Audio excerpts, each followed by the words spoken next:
नमस्कार, मैं प्रवीण भेवंदिया आप सभी का हार्दिक अभिनंदन करता हूं। आज मैं आप सभी के लिए पाठ 3 शब्द विचार कक्षा 6 ग्रामर व्याकरण का पाठ है। पाठ 3 शब्द विचार लेके आया हूं। पिछले पाठ हमने उसमें वर्ण विचार पढ़ा था, वर्ण यानी ध्वनि। अब हम समझते हैं कि ध्वनि से ही शब्द बनते हैं। तो शब्द का और ध्वनि का क्या संबंध है? तो ध्वनि मूल रूप से इंसान जो मुख से निकालते हैं, जैसे ध्वनि सभी निकालते हैं, लेकिन शब्द जो ध्वनियों को सही तरीके से जोड़ के जो निकालते हैं, जो सही सार्थक शब्द निकालते हैं, वह सिर्फ मनुष्य है। बाकी ध्वनियाँ तो एक पक्षी भी निकालता है, पशु भी निकालते हैं, लेकिन मनुष्य वही एकमात्र प्राणी जिसे हम कह सकते हैं कि जो ध्वनि को शब्द रूप मूल रूप से दे सकता है, तो वह मनुष्य है। और जो सार्थक शब्द कह सकते हैं। शब्द क्या होते हैं? जो ध्वनियों को आपस में जोड़कर एक शब्द बनाते हैं। शब्द भाषा की दूसरी इकाई है, ठीक है ना। जो शब्द होता है वो भाषा की दूसरी इकाई है, सेकेंड। अब प्रश्न उठता है पहली इकाई क्या है? तो पहली इकाई हम उसे ध्वनि कहते हैं। भाषा की पहली इकाई ध्वनि है और दूसरी इकाई शब्द है, क्योंकि ध्वनि से ही शब्द का निर्माण होता है। हम अपने विचारों को व्यक्त करने के लिए शब्दों का प्रयोग करते हैं। हम अपने विचार, जो मन में उठ रहे सवाल है, मन के जो भाव है, उनके व्यक्त करना, जो सामने वाला है जो उससे समझ सके कि मुझे एक गिलास पानी चाहिए, मुझे भूख चाहिए। जो शब्द है, इन शब्दों को सही अर्थों में सही तरह से पिरोते हैं तो यह सेंटेंस का रूप लेता है। तो करने शब्दों का प्रयोग करते हैं। शब्द वर्णों के मेल से बनते हैं। वर्णों के मेल से यानी ध्वनि के मेल से। अ अनार का, आम का, इमली का, क ख ग घ, इन्हें वर्ण कहते हैं। ये तो इनके मेल से ही शब्द का निर्माण होता है। प्रत्येक का एक निश्चित अर्थ होता है। प्रत्येक शब्द का एक निश्चित अर्थ होता है। जैसे दे रखा है, ये आपके सामने ये दे रखा है द, ई, प, अ, क, अ। जो नीचे हलंत दिख रहे हैं, हलंत का अर्थ जैसा कि मैंने आपको पहले भी समझा चुका हूँ। हलंत का अर्थ ये होता है जिसमें स्वर रहित है, स्वर का प्रयोग नहीं किया गया। जैसे द और ई, यहाँ हो गया दी। प और अ, यहाँ हो गया प। क और अ मिलकर हो जाए क। तो अगर इसे अब इन्हीं ध्वनियों को, इन्हीं वर्णों को हम आपस में जोड़ते हैं, तब शब्द का निर्माण होता है, जिसे दीपक, दीपक लिखा हुआ है। वैसे यहाँ लिखा है क, अ, छ, उ, आ। ठीक है, तो यह ध्वनि को हम प्लस प्लस प्लस प्लस जोड़ते हैं तो यह बनता है कछुआ। आइए अगला यह है, जैसा दे रखा है स प्लस उ प्लस र प्लस अ प्लस ज प्लस अ। इन्हीं ध्वनियों को जोड़ा तो बना सूरत। ऊपर दिए गए शब्द वर्ण समूह से निश्चित समूह में निर्मित हुए हैं, जिनका अपना एक निश्चित अर्थ है। इसके बाद में नीचे दे रखा है समूह शब्द की परिभाषा। दो या दो से अधिक वर्णों के मेल के सार्थक समूह को शब्द कहते हैं। दो या दो से अधिक, जैसे जल, ज और ल मिलकर जल, जिसे हम वाटर, पानी भी कहते हैं। उससे अधिक भी बनता है जहाज। जहाज यानी होता है शिप, जो समुद्र में चलता है। तो वो 3 शब्द भी है, तीन वर्ण मिलकर भी बनते हैं। सार्थक समूह, सार्थक यानी सार्थक का अर्थ होता है जिसका अर्थ हो। ठीक है ना, ऐसा नहीं है कि कुछ भी हमने ट और क कमल का जोड़ लिया टक, और टक शब्द का कोई सार्थक अर्थ निकलता नहीं है, तो इसलिए वह इसे शब्द नहीं माना जाएगा। सार्थक अर्थ निकलना आवश्यक है। तो दो या दो से अधिक वर्णों के मेल के सार्थक समूह को शब्द कहते हैं। आइए हम आगे बढ़ते हैं। अब ये शब्दों का वर्गीकरण, के शब्द कितने प्रकार से बनते हैं, उनका वर्गीकरण किस प्रकार से किया गया है, और भाषा के निर्माण में किस प्रकार से शब्द आते हैं, और अलग अलग भाषाओं के मेल से भी शब्द बनते हैं, उत्पत्ति बनती है, रचना के आधार पर बनते हैं। तो हमें आगे बढ़ते हैं। शब्दों का वर्गीकरण 4 आधारों पर किया जाता है। शब्दों का वर्गीकरण 4 प्रकार से किया जाता है। ठीक है, यहाँ दे रखा है उत्पत्ति के आधार पर। उत्पत्ति या जिससे उत्पन्न हुआ, जन्म हुआ, पैदा हुआ, उसके आधार पर, रचना के आधार पर, कोई रचना लिखी गई है तो रचना के आधार पर भी शब्द का घुमाव होता है, शब्द में बदलाव होता है। अर्थ के आधार पर भी शब्द अलग अलग प्रकार से प्रयोग किए जाते हैं। और प्रयोग के आधार में किस शब्द का कहाँ यूज़ किया जाता है, उस शब्द का जिस स्थान पर जिस तरीके से यूज किया जाता है उसका कह सकते हैं कि अर्थ परिवर्तन हो जाता है। तो ये क्या है कि शब्दों को 4 भागों में वर्गीकृत किया गया है कि उसका किस प्रकार, एक उत्पत्ति के आधार पर, रचना के आधार पर, अर्थ के आधार पर और प्रयोग के आधार पर। अब इनको हम अच्छे से डिटेल में समझते हैं। फर्स्ट है उत्पत्ति के आधार पर। उत्पत्ति के आधार पर शब्दों के 4 भेद होते हैं, इसके भी 4 भेद है। तत्सम शब्द,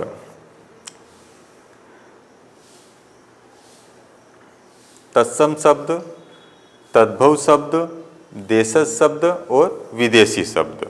ठीक, तत्सम शब्द क्या होते हैं, जो हम, चूंकि आप अच्छे से जानते हैं कि हिंदी, ठीक है ना, हिंदी का जन्म अगर देखा जाए तो मूल रूप से संस्कृत भाषा से हुआ है। तो संस्कृत भाषा के जो शब्द दिए गए थे वैसे आज भी हिंदी में प्रयोग किए जा रहे हैं, तो उन्हें हम तत्सम शब्द कहते हैं। जैसे सूर्य, घृत यानी घी, दुग्ध, ठीक है, जो ये मूल शब्द है जो संस्कृत में प्रयोग किए जाते हैं। तद्भव शब्द, तद्भव शब्द वो उन्हें बोलते हैं कि जो संस्कृत के ही शब्द थे लेकिन समय अनुसार उन्हें परिवर्तन कर दिया गया, एक सरल शब्दों में प्रयोग किया गया। जैसे सूर्य का सूरज हो गया, दुग्ध का दूध हो गया, घृत का घी हो गया। देशज शब्द, देशज शब्द यानी वे शब्द जो, ऐसा कि आप जानते हैं अच्छे तरीके से कि हमारे भारत देश में अनेक भाषाओं का प्रयोग किया जाता है, तरह तरह की भाषा है, तो उन्हीं भाषाओं के कुछ शब्द है जो हिंदी भाषा में भी प्रयोग किए जाने लगे, उन्हें देशी भाषा बोलते हैं, देशज शब्द बोलते हैं। विदेशी शब्द, विदेशी शब्द यानी आपको पता है कि हमारा भारत देश के अलावा कहीं ऐसे देश हैं जिनमें अलग अलग भाषा का प्रयोग किया जाता है, जिसमें अरबी है, फारसी है, उर्दू है, इसी के साथ में हम कह सकते हैं कि ब्रिटेन इंग्लिश भाषा है। तो ये तरह तरह की भाषा है, तो उन भाषाओं का प्रयोग किया जाने लगा है। जैसे डॉक्टर, ठीक है, डॉक्टर, हमें डॉक्टर के पास जाना है तो डॉक्टर जो शब्द है वह क्या है, इंग्लिश शब्द है, लेकिन आज भी उसको हिंदी में हम प्रयोग करते हैं। तो ये शब्द है कि अलग अलग भाषा का प्रयोग किया जाता है। अब हम पढ़ते हैं तत्सम शब्द। संस्कृत के जो शब्द अपने मूल रूप में हिंदी भाषा में प्रयोग किए जाते हैं तत्सम शब्द कहलाते हैं। जो संस्कृत के मूल शब्द जैसे के वैसे ही शब्द हैं वह क्या है, आज भी हिंदी में ही प्रयोग किए जा रहे हैं, उनमें कुछ भी चेंज नहीं किया। जैसे भिक्षा, कृषक, कोकिल, भल्लुक, ठीक है, ये संस्कृत के मूल शब्द है। भिक्षा यानी भीख देना, कृषक यानी होता है किसान, कोकिल यानी कोयल और भल्लुक यानी होता है भालू। लेकिन आज भी ये शब्द कोकिल, भल्लुक, यह आज वैसे कुछ शब्द लिखे जाते हैं, इन शब्दों को बोलते हैं तत्सम शब्द। तद्भव शब्द, तद्भव शब्द जैसा कि संस्कृत में थोड़ा सा चेंज हो जाते हैं, मूल रूप संस्कृत भाषा से हिंदी भाषा में उसे सरल शब्दों में कर दिया गया है। संस्कृत के जो शब्द बदले हुए रूप में हिंदी भाषा में प्रयोग किए जाते हैं उन्हें सरल शब्द प्रदान किया जाता है, उसे तद्भव शब्द कहते हैं। हमेशा जो बच्चे होते हैं वो कंफ्यूज रहते हैं तत्सम और तद्भव में क्या है। तत्सम वह शब्द है जो संस्कृत के मूल रूप उसी प्रकार लिखा जाता है, और तद्भव, तद्भव का अर्थ होता है कि जो संस्कृत की भाषा है उसके मूल शब्द है उन्हें सरल शब्दों में परिवर्तित कर कर लिखा जाता है। जैसे क्या है, भिक्षा तो ये हो गई भीख हो गई, कृषक क्या हो गया, किसान हो गया, कोकिल कोयल हो गई और भल्लुक भालू हो गया। तो तत्सम और तद्भव शब्द है। चलिए हम आगे बढ़ते हैं। आइए कुछ तत्सम तद्भव शब्द है उन्हें हम समझते हैं। जैसे तत्सम शब्द है, ये तद्भव शब्द है। स्वर का सुर होता है, काक का कौवा होता है, सूर्य का सूरज होता है, इक्षु का इक होता है, ठीक है। इसके बाद अग्र यानी आगे होता है, कार्य यानी काम होता है, हस्त यानी हाथ होता है, चैत्र यानी चैत महीना है। तो यह तद्भव और तत्सम शब्द है। और भी शब्द बुक में दे रखे हैं, मैंने कुछ कम ही टाइप करे हैं। लेकिन आप और भी शब्द है, आप उन्हें अच्छे से पढ़ें। चलिए हम आगे बढ़ते हैं। देशज शब्द, जैसा कि मैंने आपको पहले ही समझा चुका हूँ, एक बार फिर हम इसे पढ़ते हैं। वे शब्द जो भारत की अन्य भाषाओं के प्रभाव के कारण हिंदी में प्रयोग किए जाते हैं। भाषा सिर्फ हमारे भारत देश हिंदुस्तान में सिर्फ हिंदी भाषा ही नहीं प्रयोग की जाती, बहुत सारी ऐसी भाषा हैं, जैसा कि आपने हिस्ट्री पढ़ी है, हिस्ट्री में अनेक लोग हमारे भारत में आए हैं, पुर्तगाली, डच, ब्रिटेन, इंग्लैंड वाले, और इसके बाद फारसी, अरबी, तरह तरह की भाषाएं, ठीक है। इन भाषाओं के कह सकते हैं कि इन भाषा के साथ में ही, ठीक है ना, ये तो एक विदेशी भाषा हो गई, लेकिन इन भाषा के साथ में है ब्रज भाषा होती है, गुजराती होती है, ठीक है, राजस्थानी भाषा है, ये एक नॉर्मल है, लेकिन अवधी है। इन भाषाओं के जो शब्द है वह भी आज हिंदी में प्रयोग किए जाने हैं, तो उन भाषाओं को ही हम क्या बोल सकते हैं, देशज शब्द कहते हैं, देशज शब्द कहलाते हैं। जैसे घोंसला, खिचड़ी, पगड़ी, तो ये जो शब्द है इन्हें देशज बोलते हैं। अब विदेशी शब्द, वे शब्द जो अन्य देशों की भाषाओं से हिंदी में आए हैं, विदेशी शब्द कहलाते हैं, ठीक है ना। जैसा कि हमारे हिस्ट्री आपने पढ़ी होगी, कुछ लोग हमारे यहाँ पे आक्रमण करने आए थे, आक्रमण करके धन लूट के ले गए, लेकिन कुछ धीरे धीरे हमारे देश में ही बस गए, और फिर ब्रिटेन लोग आए, डच आए, पुर्तगाली आए, यह भी हमारे देश में आए, ये व्यापार करने आए थे, और धीरे धीरे इन्होंने अपने राज्य पे, हमारे देश पर कब्जा कर लिया और वहाँ पर शासन करते रहे। वहीं लोगों का आपस में भाषाओं का आदान प्रदान हुआ, तो कुछ शब्द इंग्लिश के, कुछ शब्द हिंदी में परिवर्तित हुए, हिंदी में चले गए, और वही हिंदी के कुछ शब्द क्या है, हमारे इंग्लिश के कुछ शब्द हिंदी में आ गए, तो ये विदेशी शब्द कहलाते हैं। जैसे बहुत सारी भाषा है, अंग्रेजी शब्द में टेलीविज़न, टीवी, जिसे हिंदी में दूरदर्शन कहते हैं, पेंसिल, जो पेंसिल लिखते हैं, टीचर यानी शिक्षक, कंप्यूटर, स्कर्ट और टैक्स। तो ये शब्द है, ये टेलीफोन, टेलीविज़न, मोबाइल, इन शब्दों का जब हम प्रयोग करते थे, चूँकि ये इंग्लिश शब्द है, अंग्रेजी शब्द है, लेकिन हम इसे हिंदी मानते हैं, लेकिन ये अलग अलग है। अरबी शब्द, ये अरबी भाषा, अरब देश के लोगों की भाषा है, जो अरबी शब्द आज भी हम हिंदी में प्रयोग करते हैं। वकील, तूफान, मरीज, अखबार, मुकदमा और कायदा, यह शब्द अरबी शब्द है। फारसी, ये फारसी शब्द है। कारोबार, आसमान, जो आसमान है, ठीक है, ये हिंदी शब्द नहीं है, आसमान, आसमान शब्द क्या है, ठीक है, अरबी क्या है, फारसी शब्द है। फिर है बीमार, खुशामद, खून और शादी, जो शादी है यह भी फारसी शब्द है। हिंदी में विवाह कहते हैं और फारसी में शादी बोलते हैं। पुर्तगाली शब्द, पुर्तगाली लोग भी हमारे यहाँ पर आए थे, तो उनके भी कुछ ये भाषा का आदान प्रदान हुआ और उन्होंने भी कुछ शब्द कहे, जैसे इस्पात, संतरा, संतरा जो फल आता है, बाल्टी जो पानी भरने, अलमारी और आलपिन, एक पिन आती है, और गिरजा, ठीक है ना, जो गिरजा घर होता है, ईश्वर का घर होता है, गिरजाघर, वह शब्द पुर्तगाली शब्द है, न कि वह अंग्रेजी है। तो ये शब्द हमने दिए हैं। चलिए हम आगे बढ़ते हैं। अब एक और है तुर्की शब्द। तुर्की, तुर्क देश के तुर्की भाषा है, जिसमें कुर्ता, चोक, जो कुर्ता पहनते हैं लंबा, वो कुर्ता चोक, तोप, जो तोप से आपने देखी होगी जो युद्ध में प्रयोग किए जाते हैं, वह तोप, उर्दू, ठीक है ना। और ये उर्दू क्या है, ठीक है ना, उर्दू जो शब्द है ये तुर्की भाषा का है। उर्दू लैंग्वेज भी है, लेकिन उर्दू जो शब्द है, ठीक है ना, वह असल में तुर्की भाषा का है। ये हमेशा कन्फ्यूज़न आता है कि जैसे हम पूछते हैं कि उर्दू क्या है, उर्दू लिखते हैं तो ऑब्जेक्टिव ऑप्शन देते हैं तो हम फारसी भी लिख देते हैं, और दूसरी उसमें क्या है कि कन्फ्यूज़ हो जाते हैं। तो जो उर्दू शब्द है वो क्या है, तुर्की शब्द में माना जाता है। फिर एक कूली, कूली जो वजन उठाकर हमारा सामान ढोते हैं, ठीक है। तमंचा, जो तमंचा जो शब्द है वह तुर्की शब्द है।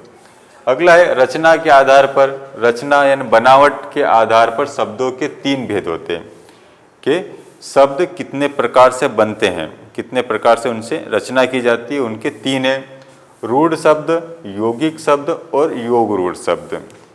अब ये क्या है, चलिए हम आगे बढ़ते हैं। रूढ़ शब्द वे शब्द टुकड़े नहीं किए जा सकते, उन शब्दों को हम खंडित या तोड़ नहीं सकते।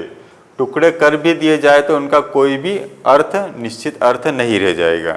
ठीक है, जैसे क्या है, रात, रात में से रा हटा देंगे या त हटा देंगे तो रा शब्द कोई अर्थ नहीं रह जाता। तो वैसे ही दे रखा है, तो रूढ़ शब्द कहलाते हैं कि जिन्हें खंडित नहीं किया जा सकता, जिन्हें तोड़ा या बांटा नहीं जा सकता। जैसे बुद्धि, रात, शिक्षा, पुत्र। ठीक है ना, जैसे पुत्र में त्र हटा देंगे पू रह जाएगा और ये हटा देंगे त्र रह जाएगा। तो इसमें कोई भी अर्थ, जिसका कोई भी अर्थ सार्थक अर्थ नहीं निकलेगा। तो इन रूढ़ शब्द का अर्थ है कि इन्हें किसी और विभाजित नहीं किया जा सकता। यौगिक शब्द, यौगिक का अर्थ है योग यानी 2 शब्द से मिलकर बना हुआ। तो हमें समझ में आ जाएगा कि इनमें 2 शब्द का प्रयोग किया गया है। वे शब्द जो 2 अलग अलग अर्थ रखने वाले शब्दों के मेल से बनकर एक नया अर्थ निकालते हैं, यौगिक शब्द कहलाते हैं। ठीक है, दोनों के अलग अलग अर्थ होते हैं। जैसे गो, मुख। ठीक है ना, गो यानी होता है गाय और मुख यानी होता है मुख। ठीक है ना, तो गाय का मुख। हरि, द्वार, हरि यानी ईश्वर होते हैं, भगवान होते हैं, और द्वार यानी होता है दरवाजा। तो ये दोनों अलग अलग हैं, लेकिन इन्हें साथ में जोड़ दिया, हरिद्वार, तो एक स्थान का नाम आ गया। देव यानी होता है भगवान, और दूत, ठीक है ना, दूत यानी उनके जो कार्य करने वाला, उनके नीचे सहायता करने वाला होता है, तो देवदूत कहते हैं। एक होता है हिमालय, हिम यानी होता है बर्फ, और आलय जब बर्फ का बहुत ज़्यादा स्थान हो, बहुत ज़्यादा क्षेत्र में फैला हुआ, तो उसे हिमालय कहा जाता है। और हिमालय अगर देखा जाए तो एक बहुत बड़े पर्वत का भी नाम है। तो 2 शब्द से मिलकर, अलग अलग अर्थ रखने वाले शब्द से मिलकर बनते हैं शब्द, उन्हें यौगिक बोलते हैं। अगला है योग और रूढ़। ठीक है, वे शब्द जो 2 या 2 से अधिक शब्दों के मेल से बनते हैं और अपने साधारण अर्थों को छोड़कर एक विशेष अर्थ को प्रकट करते हैं, योग रूढ़ कहलाते हैं।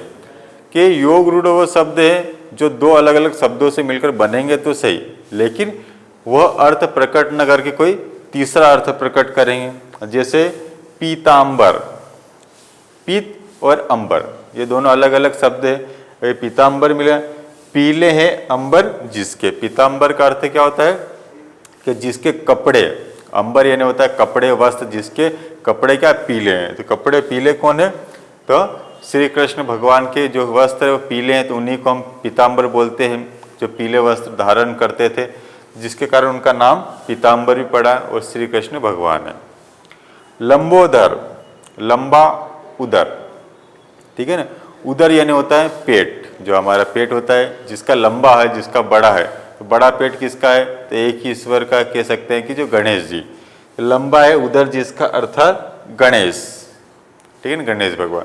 तो यह क्या है कि वो शब्द जो आपस में 2 शब्द जुड़ते हैं लेकिन कोई तीसरा अर्थ प्रकट करते हैं, ठीक है ना, तो उसे योग रूढ़ कहते हैं। वैसे आप रूढ़ शब्द, यौगिक शब्द, योग रूढ़ शब्द आपको अच्छे से समझ में आ गया। चलिए हम आप आगे बढ़ते हैं। अब अर्थ के आधार पर, ठीक है ना, तीसरा है अर्थ के आधार पर शब्दों के कि उनका जो मीनिंग क्या निकलता है, उसमें भी अंतर आता है। जैसे देखते हैं, अर्थ के आधार पर शब्दों के 2 भेद होते हैं, ठीक है ना, सार्थक और निरर्थक। सार्थक शब्द जिसका अर्थ हो, स अर्थ हो, जैसे मुझे भूख है, ये मास्क है, ठीक है ना, और ये डेस्क बॉस है, कहानी है, माउस है, यह पेन है, तो इनके सार्थक अर्थ निकल रहे हैं, ठीक है ना। फिर इसके बाद है खट, चक, पक, धक, तो ये निरर्थक शब्द है। तो इन शब्दों का कोई भी अर्थ नहीं है, ठीक है ना। जैसे खट और पट, अगर इन दोनों को जोड़ जाए खटपट, तब हमें समझ इसका सार्थक अर्थ भी निकलेगा। लेकिन अलग अलग शब्द है, इनका कोई भी सार्थक अर्थ नहीं होता, उसे निरर्थक शब्द कहते हैं। अब सार्थक शब्द कितने प्रकार के होते हैं, चलिए हम इसके बारे में जानकारी लेते हैं। जिन शब्दों का कोई निश्चित अर्थ होता है, ठीक है, हर शब्द का एक निश्चित अर्थ होता है, और जिस शब्द का निश्चित अर्थ नहीं होता है वह निरर्थक शब्द कहलाते हैं। उन्हें सार्थक, फिर कहते हैं जिसका निश्चित अर्थ होता है उन्हें सार्थक शब्द कहते हैं। जैसे चित्रा, ये चित्रा किसी लड़की का नाम है। ताजमहल ये इमारत का नाम है। पुस्तक, आप जो पुस्तक देख रहे हैं पढ़ रहे हैं उसका नाम है। शेर से अगर शेर ना आपको बोले शेर तो आपके दिमाग में खुद ब खुद उसकी तस्वीर बनना शुरू हो जाएगी कि शेर किस प्रकार रहता है। तो इन सबके सार्थक अर्थ होते हैं। सार्थक शब्दों के 6 भेद है। जो सार्थक शब्द है उसके 6 भेद है। कौन कौन से 6 भेद है आइए देखते हैं। एकार्थी शब्द, एकार्थी जैसा कि नाम से ही हमें समझ में आता है एक अर्थ वाला, जिसका सिर्फ एक ही अर्थ हो।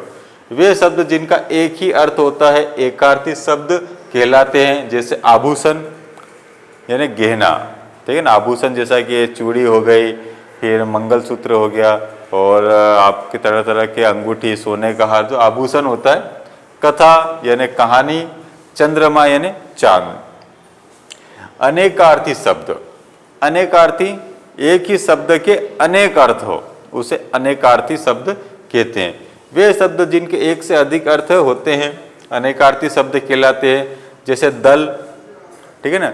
दल में होता है सेना होती है, समूह भी होता है और पत्ता भी होता है। जो दल मूल शब्द है उसके इतने अनेक अर्थ भी निकलते हैं। चलिए हम आगे बढ़ते हैं। पर्यायवाची शब्द, ठीक है ना। पर्यायवाची शब्द और अनेकार्थी शब्द में थोड़ा सा अंतर है, लेकिन हम इन्हें एक ही समझने की कोशिश करते हैं, लेकिन दोनों में जमीन आसमान का अंतर है।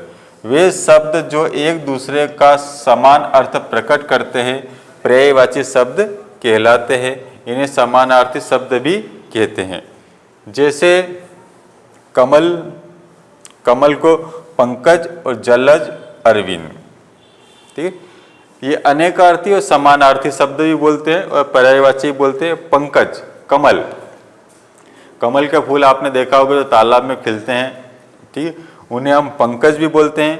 पंक यानी होता है कीचड़, और कज यानी होता है जो कीचड़ से उत्पन्न हुआ, तो उसे हम कमल बोलते हैं। जलद जो जल में रहने वाला हो, ठीक है। अरविंद जो अरविंद है वो कमल में ही कहलाता है। जंगल, जंगल आपने फॉरेस्ट देखा होगा। कानन, विपिन और अरण्य, ठीक है। यह शब्द क्या है, इसके पर्यायवाची जंगल के पर्यायवाची समानार्थी शब्द है। विलोम शब्द यानी होता है अपोजिट, जैसे दिन का रात, स्त्री का पुरुष, वे शब्द है। वे शब्द जो एक दूसरे का विपरीत अथवा उल्टा अर्थ प्रकट करते हैं विलोम शब्द कहलाते हैं। जैसे सुबह का शाम, दिन का रात, सज्जन का दुर्जन और काला का गोरा, ठीक है। तो ये विलोम शब्द अपोजिट वर्ड इन्हें कहते हैं। चलिए हम आगे बढ़ते हैं। श्रुति सम भिन्नार्थक शब्द, श्रुति सम यानी जो सुनने पर एक जैसे लगते हैं लेकिन उनके अर्थ अलग अलग होते हैं। चलिए हम पढ़ते हैं। वे शब्द सुनने में लगभग समान लगते हैं किंतु उनके अर्थ भिन्न भिन्न होते हैं। श्रुति सम भिन्नार्थक शब्द कहलाते हैं। श्रुति यानी और सम जो सुनने में एक जैसे लगे, भिन्न अर्थ लेकिन उसके अर्थ भिन्न हो। जैसे दे रखा है कुल, ठीक है ना। कुल होता है वंश, लेकिन वहीं कुल शब्द में बड़े उ की मात्रा लग गई कुल, तो उसका अर्थ होता है किनारा, किसी नदी का, समुद्र किनारा। दिन, दिन होता है दिवस, डे, जिसमें छोटी ई की मात्रा लगी है, वही बड़ी ई की मात्रा लग जाती है दिन, तो वह गरीब हो जाता है। तो ये मात्राओं के अंतर के कारण आप समझ में आता है कि मात्रा कितनी इंपॉर्टेंस होती है। अगर थोड़ी सी मात्रा इधर से इधर आपने करी, बड़े उ की छोटू की मात्रा चेंज करी, दिन और इस दिन में अगर आपने मात्रा चेंज करी तो आपको समझ में आ जाएगा कि कितना अंतर हो जाता है और क्यों गलत, जो आपके क्वेश्चन है क्यों गलत हो जाते हैं। तो इसी छोटी सी मात्रा के कारण जो दिन है उसका दिवस की जगह अगर आपने इधर मात्रा लगा दे दी तो क्या हो जाता है, गरीब हो जाता है। तो मात्राओं का हिंदी भाषा में विशेष ध्यान रखना अति आवश्यक है। चलिए हम बढ़ते हैं। अनेक शब्दों के लिए एक शब्द, जो अनेक शब्द है उनके लिए एक शब्द। जैसे क्या है, जो कभी न मरे, ठीक है ना। तो ये बहुत बड़ा एक वाक्य बन जाता है। तो जो कभी न मरे, अमर, एक शब्द में हम उसे समझा सकते हैं। तो उन्हें बोलते अनेक शब्दों के लिए एक शब्द। वे शब्द जो अनेक शब्दों के स्थान पर प्रयोग किए जाते हैं, ठीक है, उन्हें अनेक शब्दों के लिए एक शब्द कहलाते हैं। दूसरे, दूर की सोचने वाला, जो दूर की सोचने वाला होता है, दूरदर्शी, जो दूर के विचार करने वाला, जो कभी न मरे, ठीक है, वो अमर होता है। जिसके माता पिता न हो उसे अनाथ कहते हैं। तो अनेक शब्दों के लिए एक शब्द का प्रयोग करने वाले, ठीक है ना, उसके लिए बोलते हैं कि अनेक शब्दों के लिए एक शब्द, ये छठा रूप है। अब है निरर्थक शब्द। जैसे निरर्थक शब्द आपको पहले ही बता चुका हूँ मैं, जिन शब्दों का कोई अर्थ नहीं होता है उन्हें निरर्थक शब्द बोलते हैं। जैसे मकल, वाना और खट, ठीक है ना। इन शब्दों के अगर आप कितना विचार करें, इन शब्दों का कोई अर्थ नहीं है। छोटे मोटे अर्थ निकलते हैं लेकिन एक सार्थक अर्थ नहीं निकलते। प्रयोग के आधार पर शब्दों के दो भेद होते हैं कि वाक्य में जब प्रयोग किए जाते हैं तो उसमें वो प्रयोग विकारी शब्द, अविकारी शब्द, विकारी शब्द और अविकारी।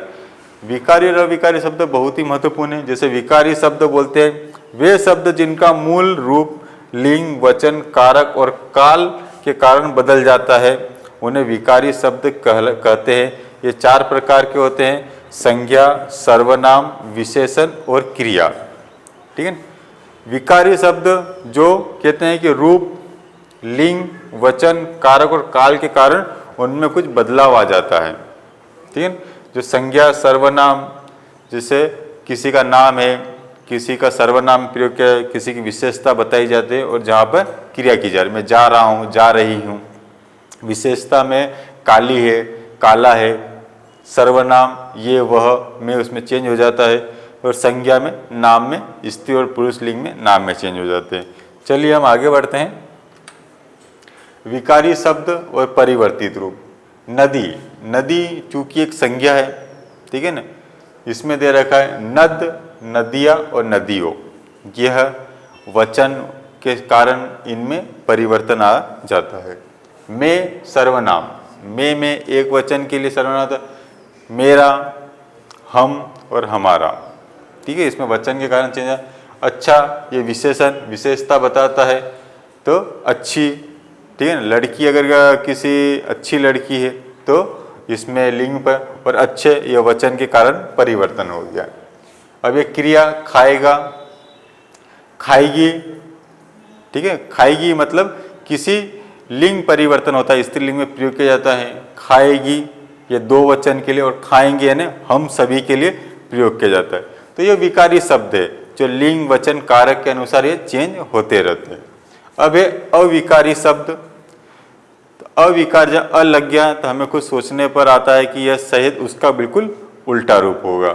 वे शब्द जिनका रूप, लिंग, वचन, कारक और काल के कारण नहीं बदलते, उसमें कोई भी चेंज नहीं आता, जैसा है वैसे ही लिखे जाते, उन्हें अविकारी शब्द कहते हैं। ये 4 प्रकार, ये भी 4 प्रकार के होते हैं। क्रिया विशेषण, संबंध बोधक, समुच्चय बोधक और विस्मयादि बोधक, ठीक है ना। हम पढ़ते हैं क्रिया विशेषण क्या है? कम, ठीक है, क्रिया विशेषण, ठीक है, जो किसी कार्य की विशेषता बताए, जो कार्य चल रहा है उसकी विशेषता बताई जाती है। कम, काम कम चल रहा है, ठीक है ना, ये लड़की कम काम कर रही है, ये लड़का कम काम कर रहा है। जो कम शब्द है ये विशेषण है। तो यह प्रयोग करते समय चाहे लिंग में प्रयोग की जाए चाहे वचन में प्रयोग किया जाए, जो कम शब्द है उसमें कोई भी परिवर्तन नहीं आता है। तो वह क्रिया कम है, उधर है, दिन भर है, वह लड़की दिन भर काम कर रही है, वह लड़का दिन भर काम कर रहा है, बहुत सारे दिन भर काम कर रहे हैं। जो दिन भर शब्द है यह अविकारी शब्द है, किसी के साथ में किसी भी तरह प्रयोग कर लीजिए जाए, इसमें बिल्कुल भी अंतर नहीं आएगा। प्रातः, शायद, बिल्कुल। संबंध बोधक, संबंध बोधक यानी जो किसी के संबंध बताता है, ठीक है ना। के निकट, ठीक है ना, ये सुरेश के निकट है, ठीक है, ये निशा के निकट है, ये बहुत सारों के निकट है, ये एक के निकट है, ये 2 के निकट है। के निकट जो शब्द है, के सामने की अपेक्षा, ये अविकारी शब्द है। संबंध यानी उसके पास में जो चीजें संबंध बताते हैं, ठीक है ना, कि मेरा घर अस्पताल के पास में है, ठीक है, तो अस्पताल के पास, जो के पास जो शब्द है वह संबंध बोधक शब्द है। समुच्चय बोधक, क्योंकि, ताकि और इसलिए, तो ये समुच्चय बोधक दो सेंटेंस, दो वाक्यों को आपस में जोड़ने का कार्य करता है, समुच्चय समूह को जोड़ने का कार्य करता है, क्योंकि रमेश अच्छा पढ़ता है, ठीक है, इसलिए बहुत अच्छे नंबर से पास हुआ, ठीक है ना। रमेश ने मस्ती करी, ठीक है ना, इसलिए उसे मार पड़ी। रमेश और अथवा, ठीक है, अर्थात और, रमेश और सुरेश दोनों अच्छे दोस्त थे। सीता और गीता अच्छे दोस्त हैं। जो और शब्द है समुच्चय बोधक दोनों को जोड़ता है, इसे अविकारी शब्द बोलते हैं, कहीं भी प्रयोग नहीं किया जाता है। अब विस्मयादि बोधक, आश्चर्य, ठीक है ना, जैसे हाय, यानी हाय मतलब जब आप बहुत दुखी होते हैं, अरे यानी आश्चर्य, कोई खबर ऐसी सुन लो खुशी की या दुख की। शाबाश, जैसे कि आपका छोटा भाई है या फिर आप बहुत अच्छे नंबर से पास हो तो पिताजी अरे शाबाश करके हाथ बढ़ा। चाहे लड़की हो या लड़का, अगर शाबाश शब्द बोला गया तो कोई भी चीज़, छी, ठीक है ना, आप ऐसी जो आपको पसंद नहीं है, दुर्गंध भरी चीज़ है, तो आप वहाँ से निकलते हैं तो आप छी करके नहीं। सावधान, अटेंशन बोलते हैं, चाहे गर्ल्स हो या बॉयज़ हो, एक व्यक्ति हो या हजार हो, ठीक है ना, उसके लिए कोई भी। किसी को आशीर्वाद देते हैं दीर्घायु भव, यानी आपकी आयु लंबी हो, तो दीर्घायु भव का प्रयोग किया जाता है, ठीक है। तो आज हमने पार्ट 3 शब्द विचार पढ़ा और आपको समझाने का हमने अच्छे प्रयास करा, और मैं समझता हूँ कि आपको अच्छे समझ में आया होगा। और यही जो शब्द विचार है, ठीक है ना, आगे के लेसन में हम आगे पढ़ते जाएंगे। आज के लिए हम इतना ही, मैं आपको इतना ही कह के यहीं पे धन्यवाद देना चाहता हूँ। और आपकी एग्ज़ाम भी चल रही है, आप एग्ज़ाम पर विशेष ध्यान दें, और आपके लिए इतना ही, धन्यवाद।